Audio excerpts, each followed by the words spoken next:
നമസ്കാരം. ഡെയിലി ന്യൂസിലേക്ക് സ്വാഗതം. ഞാൻ ഷിബു റാവുത്തർ. മഹാത്മാഗാന്ധിയുടെ 78ാമത് വാർഷിക രക്തസാക്ഷിത്വ ദ്വൈമാസ പരിപാടികളുടെ സംസ്ഥാനതല സമാപനവും ഗാന്ധി ചിന്തകളുടെ കാലിക പ്രസക്തി എന്ന സെമിനാർ കൊല്ലം NGO യൂണിയൻ ഹാളിൽ മന്ത്രി ജെ ചിഞ്ചുറാണി ഉദ്ഘാടനം ചെയ്തു. പൗരാവകാശ പോരാട്ടങ്ങളിലൂടെയും ആയുധങ്ങളില്ലാത്ത സമാധാനപരമായ ശത്രുസംഹാര സമര രീതിയിലൂടെയും മഹാത്മാഗാന്ധി ലോക സമാധാനത്തിൻ്റെയും സ്വാതന്ത്ര്യത്തിൻ്റെയും പ്രതീകമായി മാറിയെന്ന് ക്ഷീരവികസന മൃഗസംരക്ഷണ വകുപ്പ് മന്ത്രി ജെ ചിഞ്ചുറാണി ചൂണ്ടിക്കാട്ടി. ആത്മാഭിമാനത്തിന് വേണ്ടി അവരുടെയൊക്കെ മുന്നോട്ടുള്ള പ്രവർത്തനത്തിന് വേണ്ടി നിരന്തരം പ്രവർത്തിച്ച ഒരു മഹത്വമുണ്ട്. നമുക്കറിയാം, ഒരു കാലഘട്ടത്തിൽ നമ്മളൊക്കെയാണെങ്കിൽ എന്തെങ്കിലും നേടിയെടുക്കണമെന്നുണ്ടെങ്കിൽ ശക്തമായ നിലയിലുള്ള സമരങ്ങളിലേക്ക് പോകുന്ന ഒരു കാലഘട്ടം. അങ്ങനെ സമരം ചെയ്ത് മറ്റുള്ളവർ കുട്ടികളെ പ്രശ്നങ്ങൾ സൃഷ്ടിക്കുന്ന ഒരു കാലഘട്ടത്തിലാണ് അഹിംസയ്ക്ക് വേണ്ടിയിട്ടുള്ള ഒരു വലിയ പോരാട്ടം. ഏത് സമരത്തിന്റെ മുന്നിൽ ചെന്നാലും ആ സമരം വിജയിക്കുന്നിടം വരെ എന്ന് പറഞ്ഞാൽ വാളെടുത്തോ കത്തിയെടുത്തോ ഒന്നും പോകാം, വളരെ സമാധാനപരമായിട്ടുള്ള ഒരു സമരം നടത്തി നേടുവാനുള്ളത് നേടിയെടുക്കുവാൻ സാധ്യമാകുന്ന തലത്തിൽ മുന്നോട്ട് പോയ ഒരു വ്യക്തിത്വത്തിന്റെ ഉടമയാണ് ശ്രീ ഗാന്ധി. ലോകത്താകമാനമുള്ള അസമാധാനത്തിൻ്റെയും യുദ്ധത്തിൻ്റെയും അരക്ഷിതാവസ്ഥയുടെയുമായ ഇന്നത്തെ ലോകത്തിൽ മഹാത്മജിയുടെ സമാധാന പ്രവർത്തനങ്ങൾക്കേറെ പ്രാധാന്യമാണെന്ന് യുദ്ധവെറിയർക്കും കൊതിയർക്കും ഗാന്ധിജിയുടെ ആശയങ്ങൾ പ്രചോദനമാകണമെന്നും അവർ ചൂണ്ടിക്കാട്ടി. മഹാത്മാഗാന്ധിയുടെ ആത്മാവിനെ തന്നെ കീറിമുറിക്കുന്ന രാഷ്ട്രവിരുദ്ധ, ദേശവിരുദ്ധ, ജനവിരുദ്ധ സമീപനങ്ങൾ ഇന്ന് ഭാരതത്തെ വേട്ടയാടിക്കൊണ്ടിരിക്കുകയാണ്.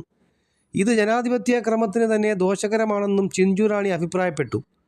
മഹാത്മാഗാന്ധി പീസ് ഫൗണ്ടേഷൻ സംസ്ഥാന സമിതിയുടെ ആഭിമുഖ്യത്തിൽ കൊല്ലത്ത് നടന്ന ഗാന്ധിജിയുടെ രക്തസാക്ഷിത്വ വാർഷിക സമാപന ചടങ്ങുകൾ കൊല്ലത്ത് ഉദ്ഘാടനം ചെയ്ത് സംസാരിക്കുകയായിരുന്നു മന്ത്രി. ഗാന്ധിയൻ പ്രചോദനം എന്ന പുസ്തകത്തിൻ്റെ പ്രകാശനം മന്ത്രി ജില്ലാ പഞ്ചായത്ത് പ്രസിഡന്റ് ആർ ലതാദേവിക്ക് നൽകി നിർവഹിച്ചു. Acupuncture specialist doctor Sajeev Mattathil, academy of acupuncture foundation, doctor Arun Oommen senior neuro surgeon, Roy Christy റെനർജി solar, Mary Lopez Isra tours and travels, M Pramod ഗ്രാമ Dhanashree foundation, R Rajesh ഗുരുവരം Jewellers, Prakash സ്വാമികൾ മമ്മിയൂർ ക്ഷേത്രം chairman, VR Prakashan Pranav decoration, Chandrasekhar G ആക്രി app, sister അഞ്ജലീന Michael principal cent Joseph GHSS കൊല്ലം എന്നിവർ മന്ത്രിയിൽ നിന്നും 2025-26 വർഷത്തെ Mahatma Gandhi excellence അവാർഡുകൾ ഏറ്റുവാങ്ങി. Mahatma Gandhi piece foundation സംസ്ഥാന ചെയർമാൻ S പ്രദീപ് കുമാറിൻ്റെ അധ്യക്ഷതയിൽ നടന്ന യോഗത്തിൽ കൊല്ലം ജില്ലാ പഞ്ചായത്ത് പ്രസിഡന്റ് ആർ ലതാദേവി മുഖ്യ അതിഥിയായിരുന്നു. അലക്സാണ്ടർ ജേക്കബ് IPS മുഖ്യ പ്രഭാഷണം നടത്തി. R Prakashan Pillai, Jayadevan Nair, Vithura Rasheed, doctor Padmakumar, Sheeba Royston, M Rajesh എന്നിവർ സംസാരിച്ചു.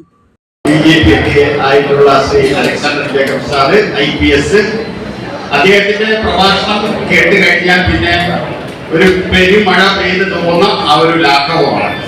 അപ്പൊ ഇതിൻ്റെ ഇടയിൽ ഞാൻ ഇതിനകത്തൊരു ബുദ്ധിമുട്ടുണ്ടാക്കുന്നില്ല. അദ്ദേഹത്തെ ഇരുത്തിക്കൊണ്ട് രണ്ട് വാക്ക് സംസാരിക്കാനുമുള്ള ആത്മധൈര്യം ഇല്ലെന്ന് തന്നെ പറയാം.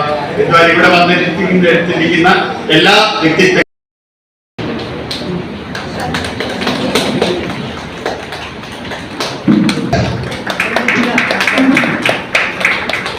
Shri Roy Guruvanam jewellery, Shri M Pramod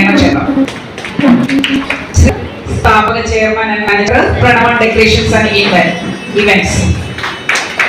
last sister Angelina principal saint Joseph.